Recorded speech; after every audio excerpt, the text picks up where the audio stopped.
Ratu Ulah, politisi petahana dari Partai Nasional Demokrat atau Nasdem, menang kembali dalam pemilihan legislatif.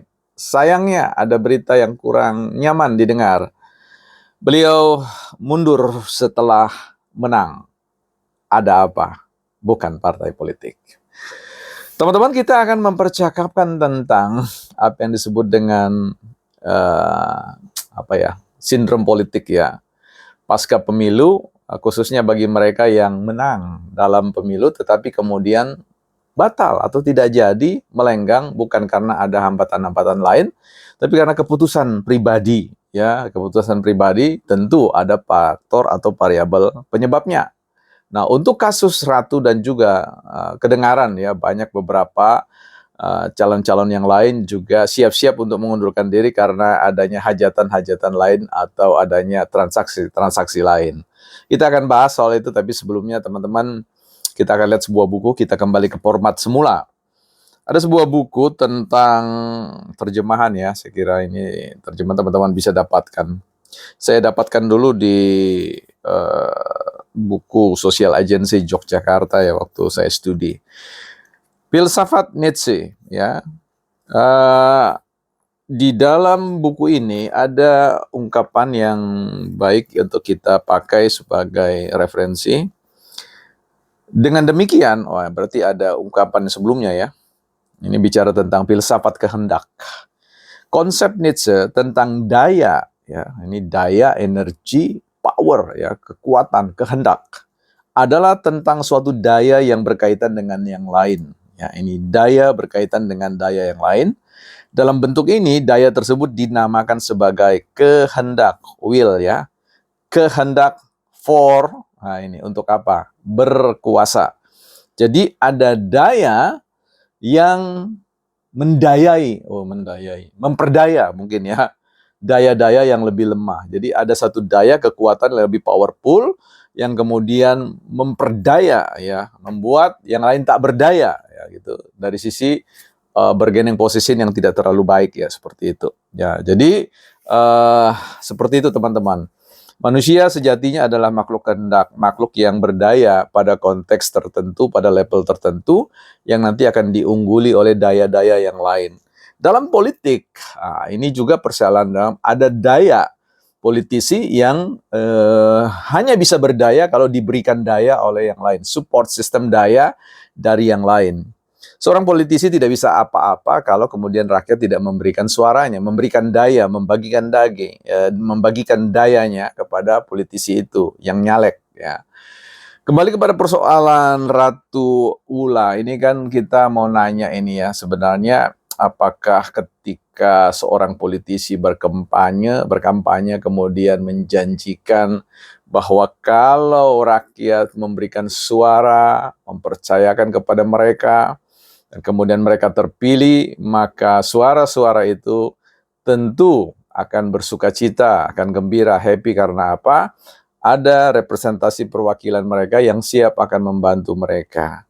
Nah, ketika suara itu sudah rame-rame diberikan dan memenangkan, caleg itu, kemudian caleg itu mengumumkan untuk undur dan mempersilahkan yang lain untuk mengambil posisinya. Mari kita lihat ya, siapa yang sebenarnya punya daya dan siapa yang diperdaya ya.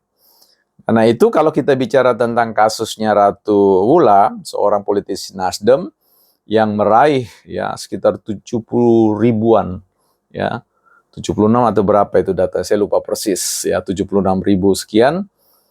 Data menempatkan dia pada posisi sebagai pemenang ya, the winner dalam kontestasi Pileg di NTT Dapil 2, ya, mengalahkan bahkan mantan gubernur ya, Pak siapa itu ya, saya lupa persis, Laskoda ya kalau tidak salah.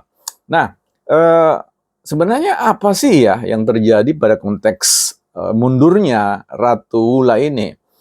Apakah ini karena persoalannya ada agenda pilkada sehingga Ratu Ulla kemudian nanti akan maju sebagai gubernur atau yang lain? Atau apakah ini menyangkut tentang adanya perasaan, dalam pendekatan kultural atau budaya yang ingin memberi jalan kepada senior, yang memberi jalan kepada Pak mantan gubernur kita itu, ya. Nah, ini kita tidak tahu persis seperti apa. Atau kemudian ada transaksi-transaksi tingkat tinggi yang memungkinkan kemudian jauh lebih menggiurkan ketimbang harus duduk, toh hitungannya sudah pernah duduk di DPR. Ya, ini misteri ya, kita tidak pernah tahu. Tapi saya tidak mau menyinggung persoalan itu. Saya ingin menyinggung persoalan apakah ini cukup etis ya. Di tengah-tengah orang selalu berbicara tentang kecurangan, ya termasuk Nasdem yang selalu juga bicara soal kecurangan. Apakah ini tidak bisa kita klasifikasikan, masukkan sebagai sebuah faktor yang boleh dikatakan bisa dipersepsi sebagai sebuah kecurangan atau memperdaya, saya tidak mau mengatakan mengkhianati ya suara rakyat. Atau bisa saja demikian kita sebutkan ya, sebuah pengkhianatan terhadap demokrasi, pengkhianatan terhadap suara rakyat ya. Itu teman-teman lah yang juga punya pandangan-pandangan ya. Saya rada-radanya ya sih iya ya, tapi kita tidak tahu apa yang terjadi ya.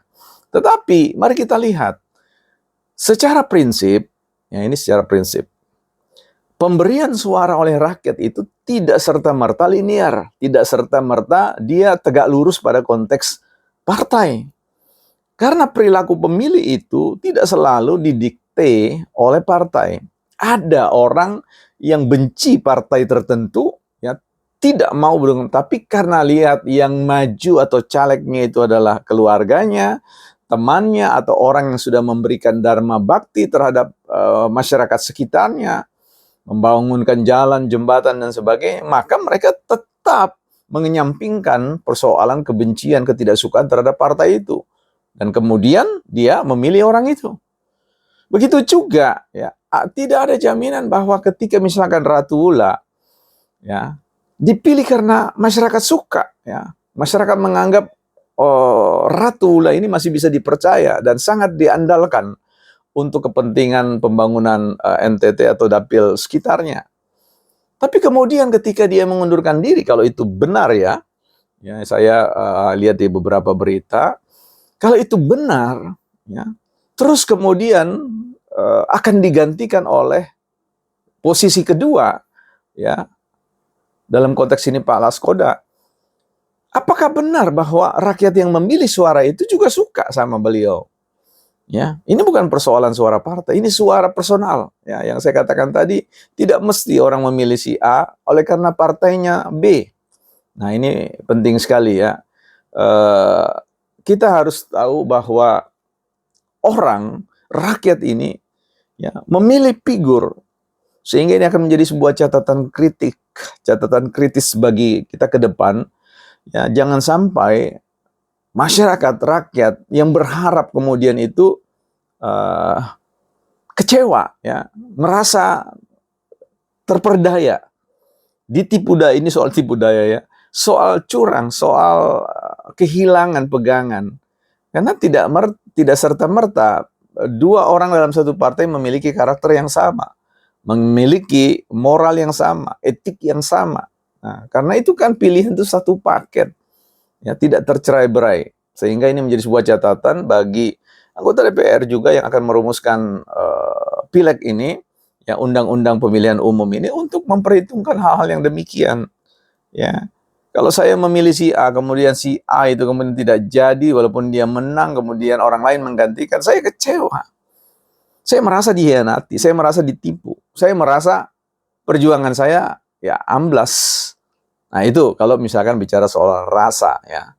Nah, tapi sekali lagi kita bicara bahwa daya-daya yang ada dalam lingkar politik itu harusnya powerful, memberikan daya kepada rakyat yang sudah menitipkan suaranya. Semoga tidak ada kasus lagi ya, kalaupun itu terjadi nanti Ratu Wula maju sebagai pilkada, ya kita kembalikan kepada rakyat NTT di sana untuk menentukan ya persoalan apa yang harus mereka lakukan, yang terbaik bagi mereka, bukan partai politik.